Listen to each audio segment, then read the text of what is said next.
Bueno, un gusto saludarles de nuevo, ¿verdad? Me recuerdo de algunas caras de ustedes cuando estuvimos en el módulo introductorio. Entonces vamos a intentar avanzar en este caso en todo esto que tiene que ver con el ordenamiento territorial y el desarrollo económico a nivel también de los territorios subnacionales. Entonces, en este caso, por mi parte, vamos a entrar a ver dos temas, ¿verdad? Prácticamente están relacionados, pero vamos a verlos un poco separados por metodología, que tiene que ver con la competitividad y con las estrategias de desarrollo económico local. Entonces vamos a seguir como esta línea de presentación en este tiempo que tenemos, ¿no? Entonces, para el tema de la competitividad vamos a entrar a valorar un poco esto de lo que me imagino que ya conocemos, ya hemos oído, ya nos hemos como enfrentado a estos conceptos, que son las ventajas comparativas y las ventajas competitivas. Un poco tratar de precisar quizás mejor, ¿verdad? Porque asumo que estos temas ya los conocen, el qué son, cómo entenderlas y más que todo cómo poder como aprovecharlas. Quizás en este caso mencionar que esto de las ventajas comparativas y competitivas, digamos, la primera de ellas, las comparativas se han trabajado más o fueron pensadas más a nivel de países, ¿verdad? Y esto fue como una propuesta que se hizo en el ámbito económico, fundamentalmente por uno de los economistas liberales, que fue David Ricardo, cuando en el siglo XIX habla de todo este tema de las ventajas comparativas, y en un intento de tratar de ilustrar cómo los países podrían volverse en alguna medida facilitadores de procesos que orientaran mejoras en sus tasas de crecimiento económico, a partir de revisar al interior con qué contaban, pero con qué contaban en función de mejorar de alguna manera los costos de producción, principalmente de aquellos productos con los cuales, digamos, ellos salían al mercado internacional. Entonces, esto de las ventajas comparativas viene por ahí, en función precisamente de esto. O sea, cómo identificar aquellos elementos que existen en los países que de alguna manera les dan ciertas ventajas sobre otros por tenerlos en la naturaleza, ¿verdad? Porque ya están ahí, ¿verdad? Ya el país está como condicionado de alguna manera y tiene condiciones más bien para producirlos, ¿verdad? Y por eso es que desde un primer momento es que se dice, bueno, que quizás países como los nuestros en ese momento, siglo XIX, tendrían que dedicarse a producir aquello para lo cual tenían ciertas ventajas. En nuestro caso se nos dice, por ejemplo, céntrense en la producción de materias primas y fundamentalmente agrícolas, y en ese caso, en el devenir histórico, en ese momento nosotros nos dedicamos a producir estos productos que sabemos, el café, después el algodón, luego la caña de azúcar, y de alguna manera esto nos llevó a especializarnos en eso. Mientras otros países tenían otras condiciones, no vamos a hablar de qué generó estas condiciones, ¿verdad? Y cuáles fueron los desequilibrios que existieron en ese momento, pero se dedicaron, por ejemplo, a procesar, por una parte, las materias primas que países como nuestro les enviaban, y luego mantener toda una línea de especialización más en la parte industrial, ¿verdad? Y no tanto de producción de materias primas como nosotros. Entonces esto surge por ahí, ¿verdad? A nivel de los países. En el caso de las ventajas competitivas es un poco distinto, porque aquí se habla más que todo a nivel de empresas, ¿verdad? Ese fue su origen. Michael Porter en el 85 comienza a hablar de las ventajas competitivas en función de cómo se tienen que volver las empresas entonces más competitivas para hacer frente a un mercado mucho más dinámico. Entonces los orígenes son distintos, ¿verdad? Si estamos hablando de estas ventajas comparativas y competitivas, pero ambas son importantes considerarlas en función de esto que se quiere impulsar procesos sólidos, fuertes, fundamentalmente de ordenamiento, pero también de desarrollo económico, territorial, y esto nos remite entonces a cómo se puede hacer como una aplicación de este entendimiento y este aprovechamiento posterior a este entender de lo que son las ventajas comparativas y competitivas. Entonces, cuando hablamos de ventajas comparativas y lo queremos ver a nivel territorial, nos remitimos a ese concepto en el cual se nos dice, miren, las ventajas comparativas, y lo vamos a ver a un territorio, es aquello con lo que cuenta ese territorio en ese momento en el que queramos incidir, ya sean por recursos naturales, ya sean por manos de obra, ya sea por condiciones, ubicación espacial, estratégica que pueda tener, ¿verdad? Por ejemplo, cerca de un río, cerca de una salida al mar que tiene un puerto, etc. Estas son las ventajas que naturalmente ya tiene el territorio. Entonces aquí estamos hablando de ventajas comparativas. Es lo que tiene, es la base con la cual se pueden impulsar desde ese primera base de conocimiento del territorio, procesos de distinto tipo en función de ordenamiento, en función de impulso de desarrollo económico. Sin embargo, cuando hablamos de las ventajas competitivas, en el caso territorial, entonces estamos hablando de aquellas cosas que es importante desarrollar para generar mejores condiciones que nos ayuden a que estos territorios funcionen de una mejor manera. Entonces son cosas que el territorio no tiene, pero que en alguna medida hay que retomar, hay que impulsar, hay que desarrollar, si queremos entonces que los territorios como tal se vuelvan competitivos. Entonces, por aquí, tratando de cerrar esta parte, por un lado tenemos las ventajas comparativas entendidas como aquello con lo que el territorio cuenta, y tenemos las ventajas competitivas entendidas como aquello que el territorio puede desarrollar. Entonces nos vamos a centrar en estas últimas, ¿verdad? En lo que aquí sigue, ¿verdad? Porque vamos a entrar a hablar también de la competitividad sistémica y de la competitividad territorial. Entonces nos centramos ahora en esto que son las ventajas competitivas, y hay quienes plantean, ¿verdad? Por ejemplo, Dini, Alburquerque, el ILPES incluso, que hay determinadas elementos que se pueden considerar como fuentes de las ventajas competitivas.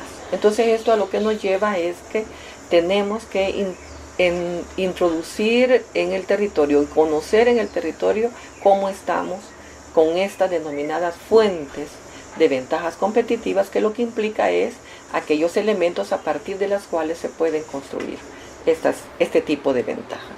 Y entre esas fuentes de ventajas se encuentran los recursos físicos, las capacidades empresariales, la mano de obra, las fuentes de financiamiento que existen, y también cómo está la demanda local, entendida como la demanda y como la densidad de mercados. Vamos a comenzar a ver cada una de ellas de una forma, digamos, relativamente breve, porque todo esto también lo van a encontrar en la lectura que puedan hacer de los documentos que se les van a entregar o a enviar.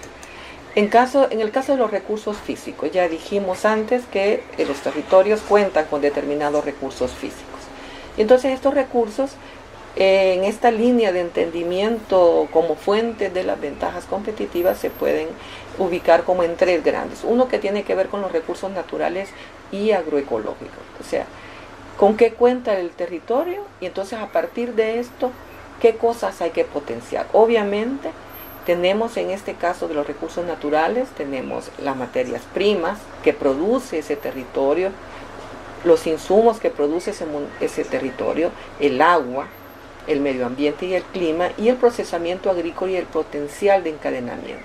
Entonces, aquí lo que tenemos es una revisión del territorio en función de cuáles son esos recursos naturales con los que contamos, de cuáles son esos recursos agroecológicos, en esta línea de poder dimensionar entonces lo que tenemos, entonces cómo lo potenciamos para construir estas ventajas competitivas, cómo las materias primas que tenemos podemos trabajarlas en función o no de generar procesos de procesamiento de segundo nivel, ya no tanto de primer nivel, o sea, de venderlas así como las producimos, sino cómo podemos desarrollar algún tipo de procesamiento artesanal, semi-industrial o industrial de estas materias primas que nos puedan generar y darle valor agregado a todo esto que ya contamos en el territorio. Esa es una de las primeras preguntas que nos tenemos que hacer, porque eso nos va a permitir entonces entender qué cosas son las que hay que hacer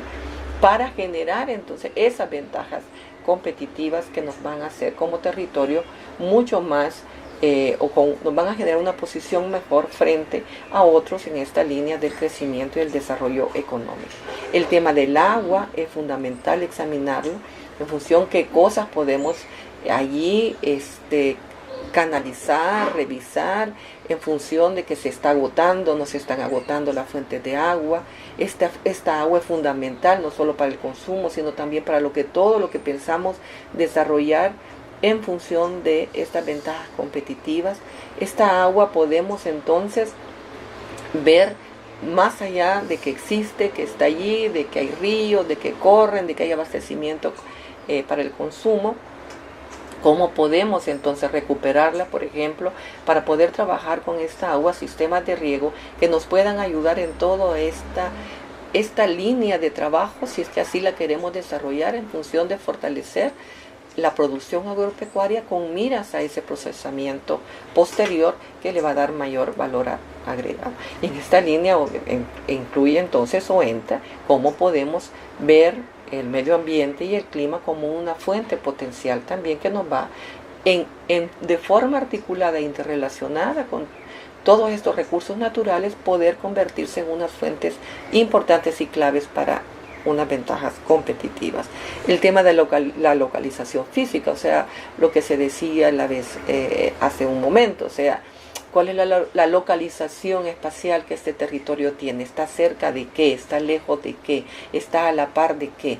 ¿Cómo puedo yo entonces recuperar todo ese conocimiento territorial para poder definir si eso puede ser una fuente de ventajas competitivas? Estoy cerca de un río, estoy cerca de un puerto, estoy cerca de una carretera principal, estoy cerca de otros territorios que me pueden dar cierto tipo de servicios de desarrollo, y no necesariamente tenerlo yo, me queda muy lejos.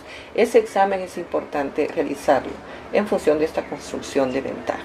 El tema de la aglomeración, o sea, qué tantas empresas tengo, dónde las tengo localizadas, están cerca, están lejos, cómo son las vías, digamos, de comunicación entre ellas. Ese conocimiento de todos estos recursos físicos que tiene el territorio nos ayuda justamente, entonces, si las vemos en esa dimensión como una fuente, ¿verdad?, de ventajas competitivas. Otro es el tema de la capacidad empresarial. Y aquí muy rápido, ¿sí? Tiene que ver con hacer una especie de un inventario, pero un inventario analítico y propositivo sobre, por ejemplo, cuál es digamos, el cuerpo, el marco, el conjunto empresarial que yo tengo en el municipio, en el territorio, y sea una región, un departamento, lo que sea. ¿Cuál es el tipo de empresas que tengo? ¿Cuál es su tamaño? ¿A qué sector pertenecen? ¿Verdad? ¿Cómo se agrupan? ¿De cuáles tengo más? Tanto a nivel de sectores como también a nivel de tamaño o a nivel de tipo.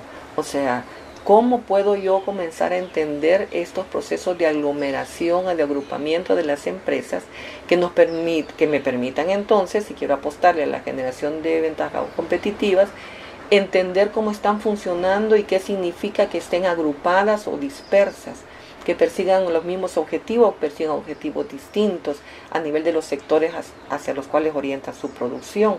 ¿Cuál es la capacidad tecnológica de ese empresariado ahorita y de proyección?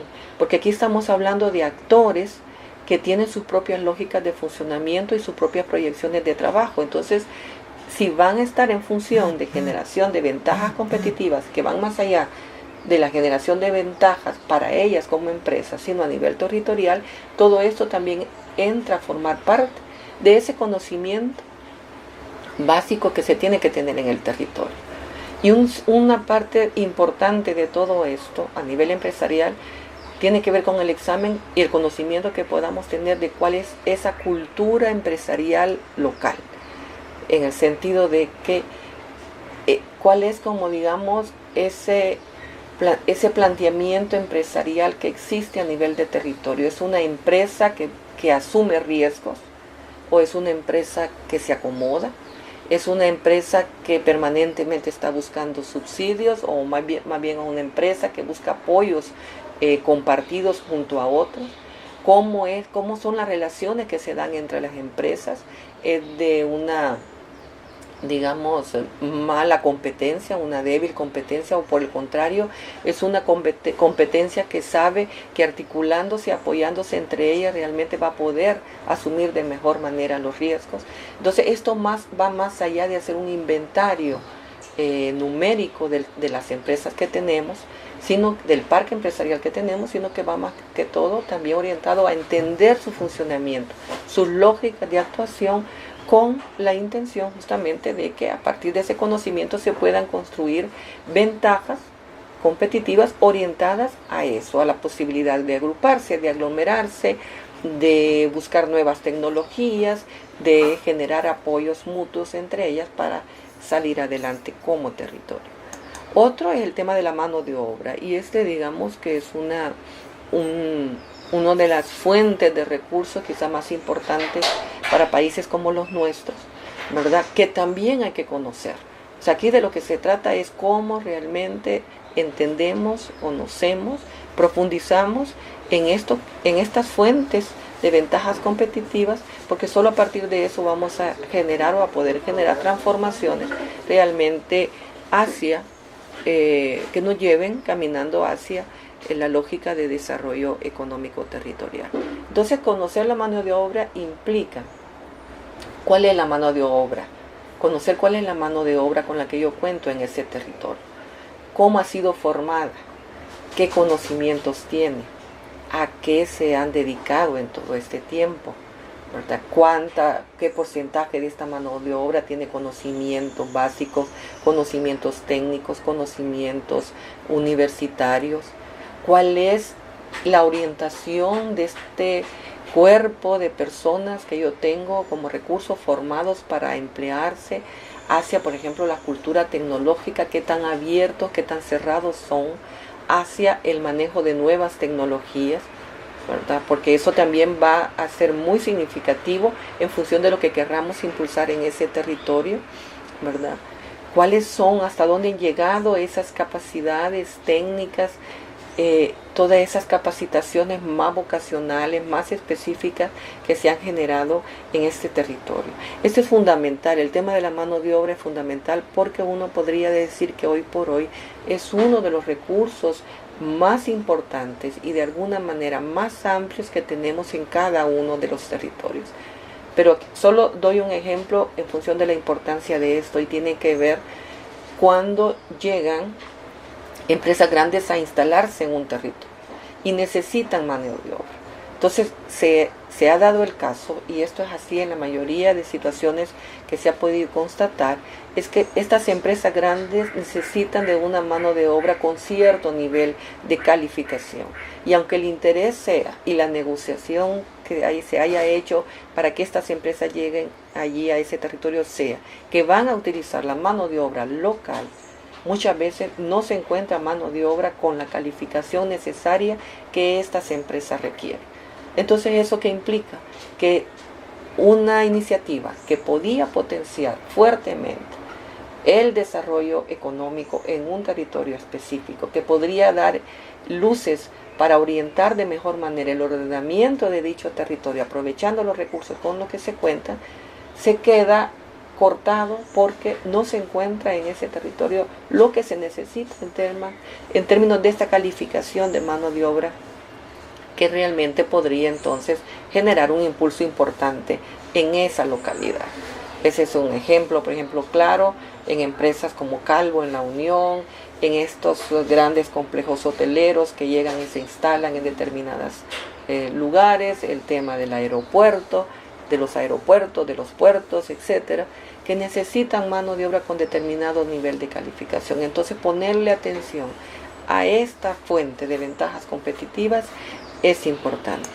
Otra de ellas tiene que ver con las fuentes de financiamiento, ¿verdad? Y aquí es qué es lo que hay, pero no solo qué es lo que hay a nivel territorial, qué hay en el entorno nacional, qué hay en temas de políticas nacionales y sectoriales, como para que desde el territorio puedan ser utilizadas, ¿verdad? Cómo se buscan, cuál es la cultura local en temas de gestión de fuentes de financiamiento que logren aprovechar las nuevas oportunidades que se presentan para los territorios. Y estas nuevas oportunidades no son definidas muchas veces internamente, sino que tienen que ver con políticas nacionales, con cooperación internacional muchas veces, y que entonces hay que conocerlas para saber cómo se pueden aprovechar.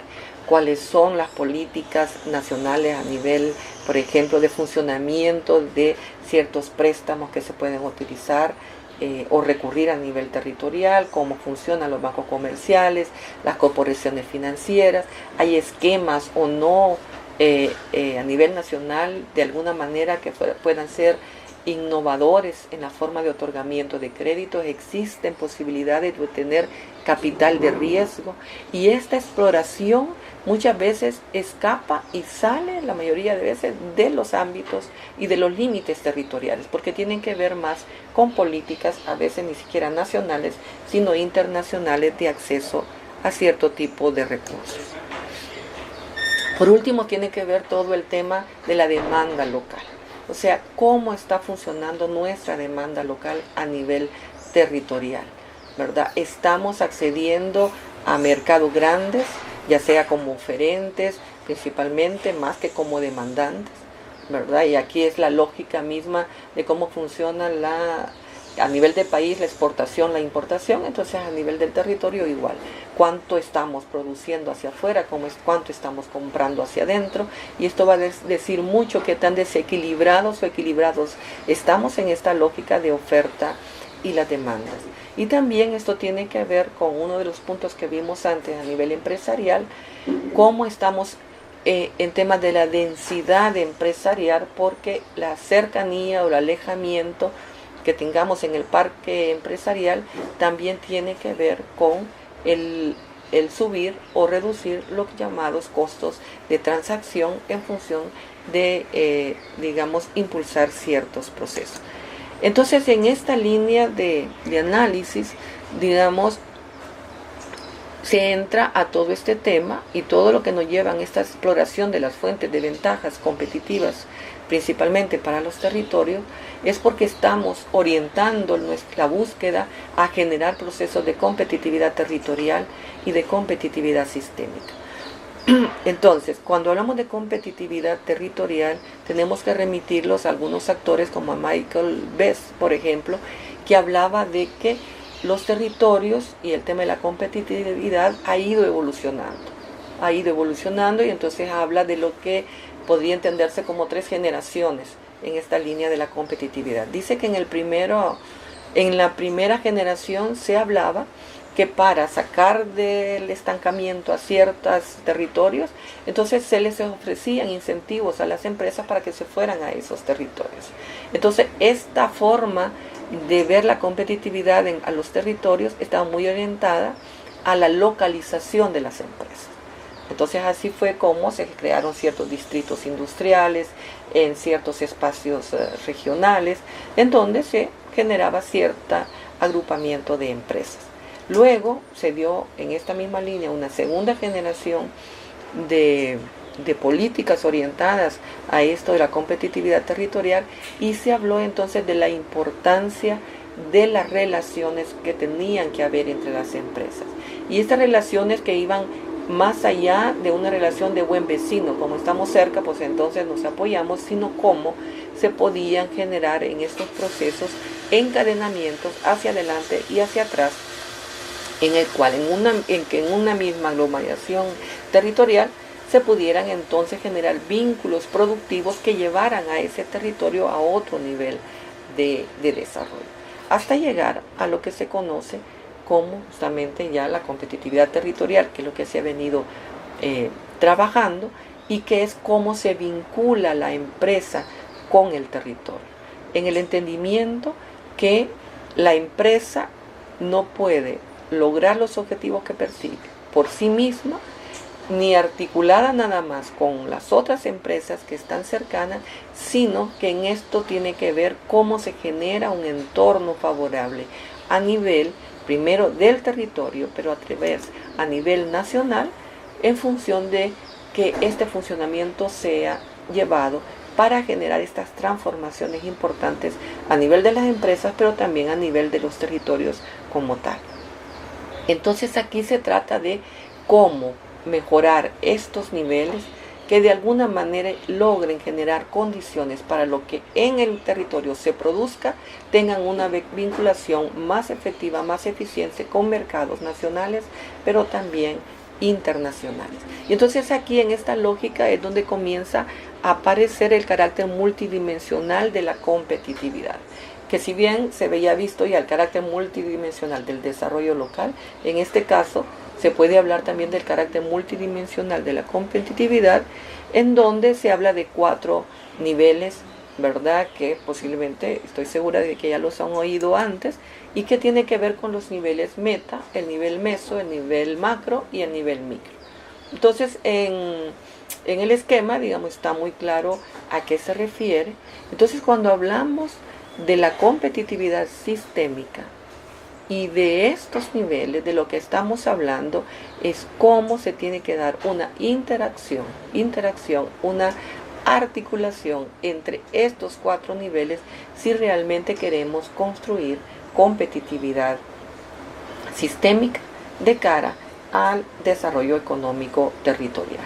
Entonces, muy brevemente, porque los tienen en el gráfico, el nivel meta tiene que ver con todo esto que está más allá, digamos, de lo tangible, que tiene que ver con la cultura, con cuáles son los valores que existen a niveles personales, organizacionales, institucionales, cuáles son estos marcos más jurídicos, más normativos que nos están diciendo, y este caso lo estamos viendo más a nivel de país, que el país va por determinado rumbo, ¿verdad? Esto es como un elemento importante porque eso es lo que define mucho el por qué las cosas se hacen como se hacen y por qué llegan de la manera que llegan a nivel de los territorios.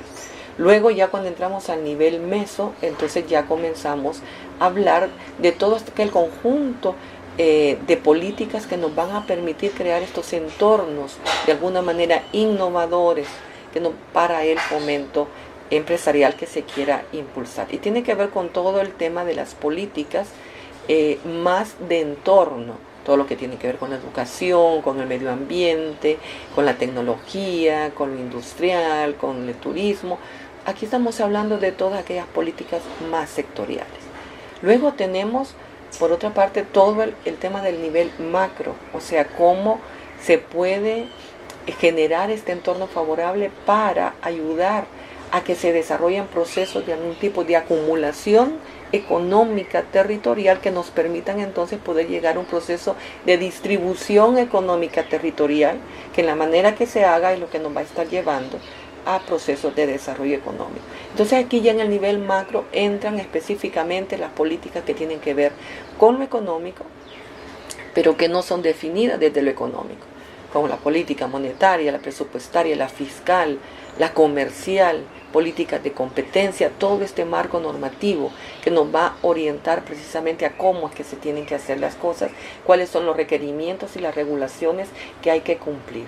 Y luego al nivel micro, que ya más concreto, todo el tema de las innovaciones productivas, las innovaciones de comercialización, cómo se desarrolla la capacidad de gestión empresarial, las relaciones laborales. Esto ya tiene que ver con específicamente las empresas, cómo funciona todo el parque empresarial a nivel del territorio. Entonces, esta articulación, esta interacción entre todos estos niveles nos va a llevar si se hace de buena manera, justamente a establecer una relación importante entre lo organizativo, lo institucional, que pasa por lo nivel nacional, por lo nivel territorial, en una una conjunción interesante entre economía y sociedad, entre política nacional y política territorial. Entonces esto es uno de los elementos importantes que tenemos que tener en cuenta. Entonces se trata de cómo integramos al territorio en función de que exista realmente esta cohesión territorial que nos habla de buscar el equilibrio permanente y sistemático en los distintos ámbitos de la vida territorial. Y esto específicamente entonces hablando de lo económico. Entonces nos lleva, por lo tanto, a entender que al final la unidad productiva, la unidad económica, no es el centro de interés cuando hacemos un análisis de competitividad territorial, sino que el centro de interés es la unidad territorial, el territorio mismo. Y entonces es una lógica en donde pasa de darle importancia a la empresa, darle importancia al territorio, de darle importancia a la riqueza privada, a la riqueza social, a darle importancia, a pasar de la importancia de las rentas privadas a las rentas sociales. Y entonces terminamos esta parte un poco con todo esto de las estrategias de desarrollo económico local, ¿verdad? Que entonces es como ese instrumento que nos va a permitir precisamente cómo todo esto que hemos hablado lo vamos concretizando en la práctica.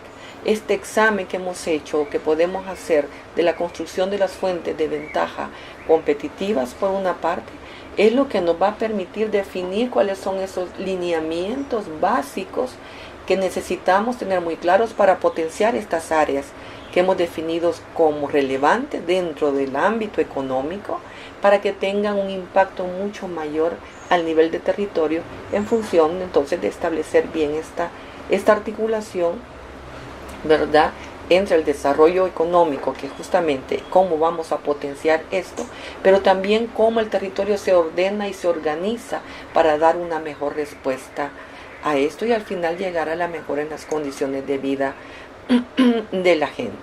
Entonces, el tema de las estrategias territoriales de desarrollo económico son importantes porque nos ayudan entonces a crear esas condiciones favorables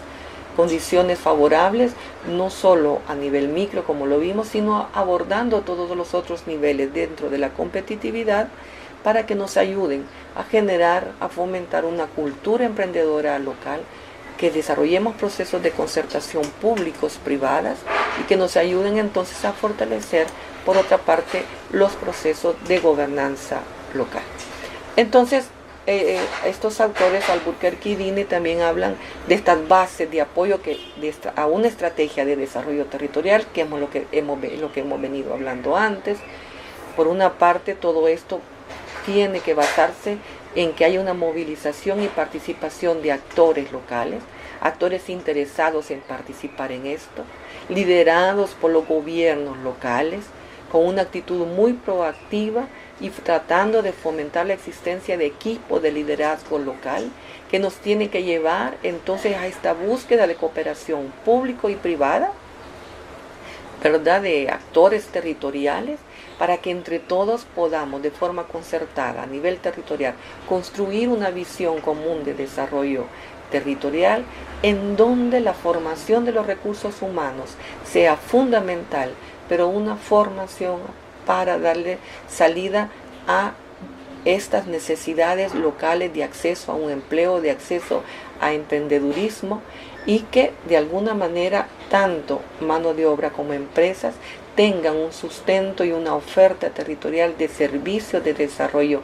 empresarial, tanto financieros como no financieros, que nos tienen que llevar a buscar programas e instrumentos de fomento de estos elementos de una forma coordinada y que nos ayuden a partir de toda esta conjunción de elementos a crear condiciones de gobernanza en la gestión precisamente de estas estrategias de desarrollo territorial. Y tenemos varios ejemplos, ustedes van a tener elementos sobre esto, de estrategias de desarrollo económico territorial que se han planteado, los van a ver posteriormente en este mismo módulo, como el tema de los nonualcos, como el tema aquí en El Salvador, el tema de la región Guatar Norte en Costa Rica, el tema de la ECADERT en el caso de la región centroamericana. Pues por aquí sería más o menos el repaso sobre estos temas, ¿verdad? Y nos quedamos con esto para profundizar en la lectura que les vamos a recomendar.